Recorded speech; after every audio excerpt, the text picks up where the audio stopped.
Hello, Facebook land and other parts of the interwebs where this episode will end up.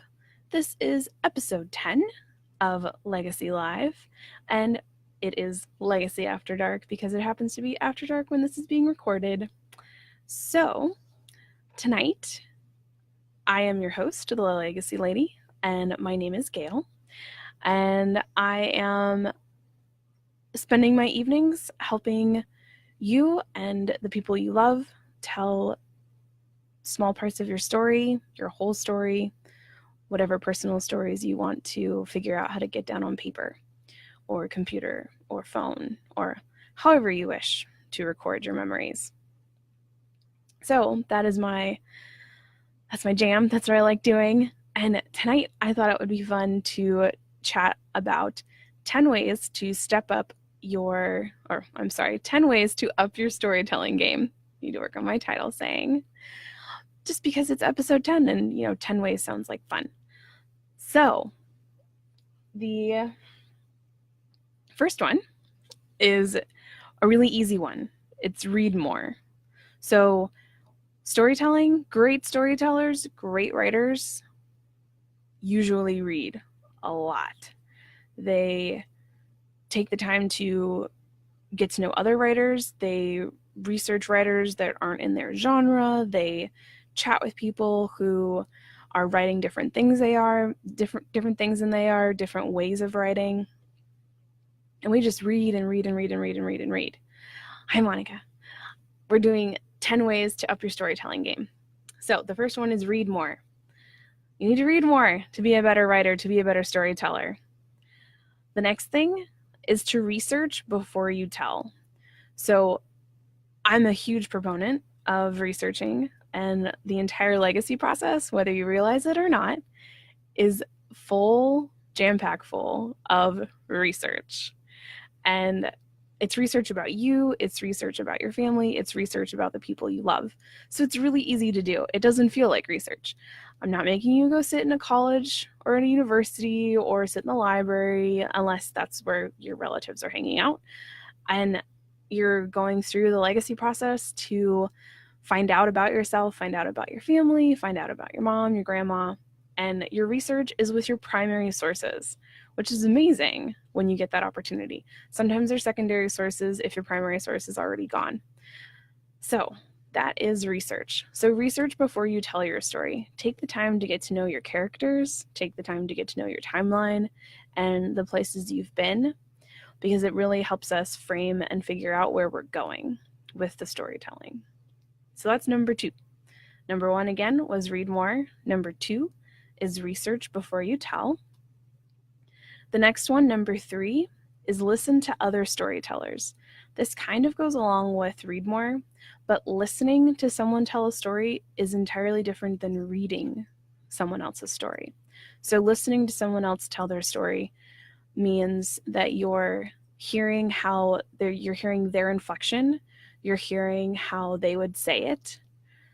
So for example, if you're an Audible person, or if you have some other sort of way that you listen to audiobooks, think about if you've read a book and then you listen to the book, how much different that experience is. So for me, it's a huge difference, which is why this is in one of my 10 ways to up your storytelling. So listening to other storytellers gives you a chance to hear their inflections. It impacts which words are used. They have different emphasis on different things. So how that frames your own storytelling is giving you an opportunity to view your own language, maybe in a different way, adding new vocabulary, adding a different vantage point of how you're viewing the story that you are telling, and maybe looking at it from a different perspective, which is a really exciting way to check our stories out. Hi, Julie. We're doing 10 ways to up your storytelling game. Okay, so my next one is one of my favorites. What are we on? We're on number 4. I think we're on number 4. So number 4 is improv. I love improv. So improvisation is huge for me in storytelling. I have whole exercises built around it that I do with my Girl Scout troop, that I do with my children, and that I do personally to help inform and shape and change how my story flows. So taking a little bit of time to find some improv exercises that work for you, you can try them and do them with your family members. It'll definitely change your dinner conversation if you start off with an improv exercise. So you can check those out. Go just Google improv exercises or at home improv, and that'll help. Okay, so I'm looking down at my list. Let's see, I think we're on number 5. So number 5 is revisit old material. So for those of you who aren't writers, or you haven't written lots of things and then put them away, you don't necessarily need to think of your old material as stories that you've already written. Old material can be a scrapbook that you did 10 years ago and you never opened again. Old material could be your wedding album. It could be the baby book you never got around to doing. It could be letters that you received from someone you love. And let's see, what else could you use? Recipe books. Pretty much anything that is already existing in your home that you have thought about maybe exploring a little bit more.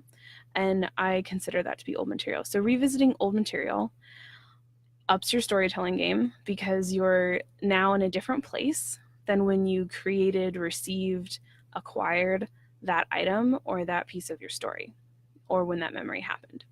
So now it's a completely different perspective of how you're looking at that item.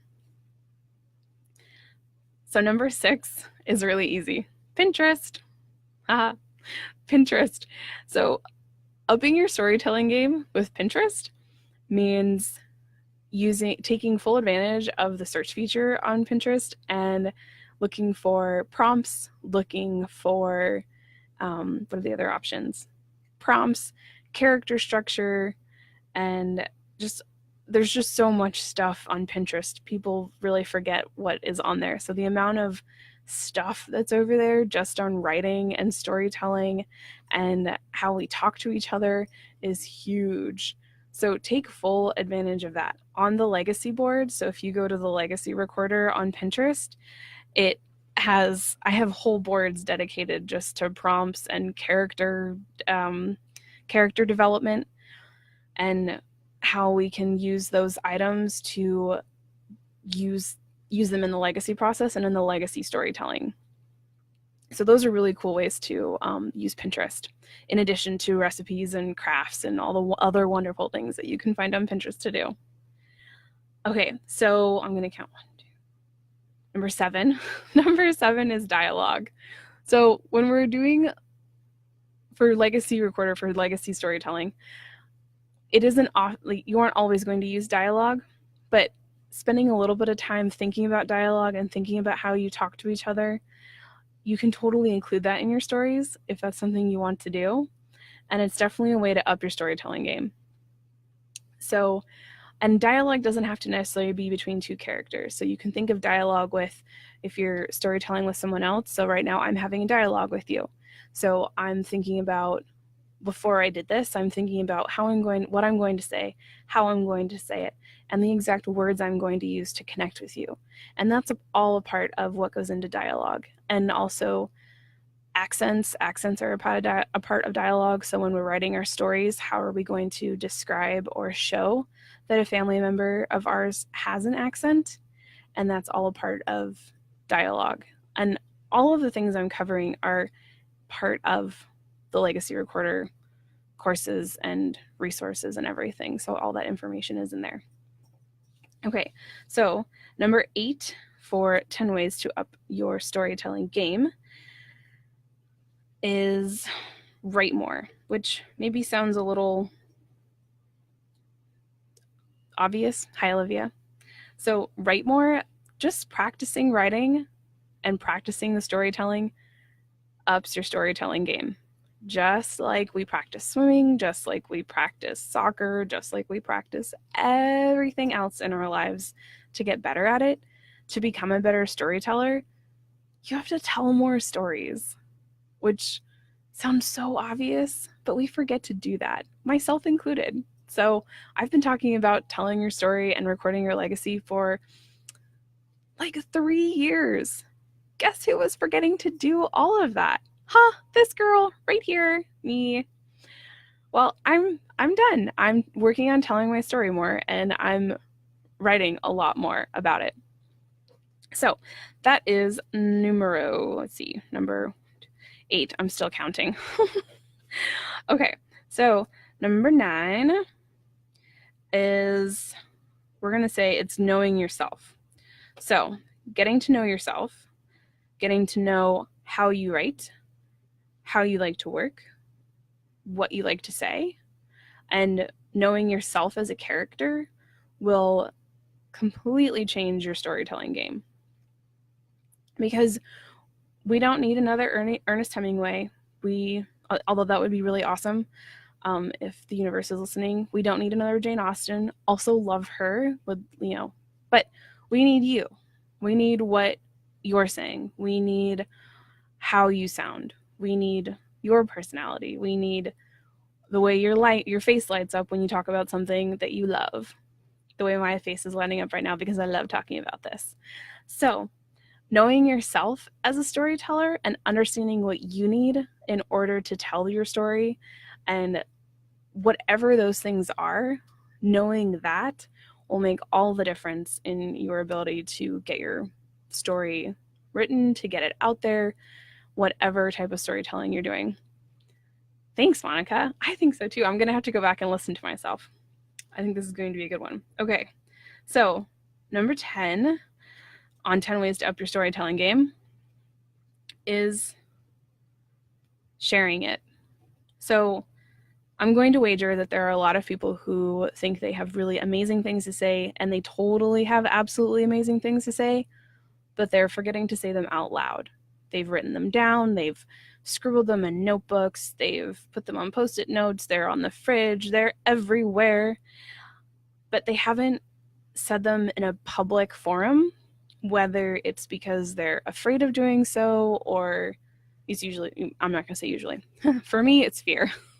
So I'm working on conquering my fear, obviously, because I'm here talking to you about it. So the 10 ways to up your storytelling game is to actually share your story. And I encourage that on almost every single page of anything you look at in the Legacy Recorder, is sharing it, telling it, and shouting it, and letting everybody know what an amazing story you have. So to recap our 10 ways to up your storytelling game tonight on episode 10, number 1 was read more. Number 2 was research before you tell. Number 3 is listen to other storytellers. Number 4, embrace the improv. Number 3, revisit old material. Oh crap, that's number 5. Number 5, revisit old material. Number 6, explore Pinterest. Number 7, dialogue. Number 8, write more. Number 9, know yourself. And number 10 is share your story. So that's my list. That's my fun list. If you have anything else you'd like to add or share, feel free to put it in the comments. And if you like what I'm saying and you want to tell a story with me, we will be doing that next week on Thursday, August 30th at noon Eastern. It'll be completely online. You don't have to go anywhere. As they like to say it in the online world, pants are optional, but you totally need to wear a top. You can come in via phone. If you don't want to do video, it's totally fine. And it's completely free, by the way. I'm not sure if I said that out loud. It's completely free. So there will be a link to that in the description and also in one of the comments. And yeah, I'm really excited to do the storytelling. I know, right? Laughing, crying emojis. It was a long day today. So anyways, so free writing workshop, like who doesn't want a free writing workshop? It's going to be anywhere from 30 minutes to an hour, so it won't be your whole lunch break, depending on when lunch is for you. Again, that's August 30th, 12 p.m. Eastern, and you can check out the description for a link, or you can find more information about it over on the Legacy Recorder Facebook page, which is where you are right now. You can go look under events. And I am so glad that you were able to listen to this or watch this. And I love you all, and happy writing.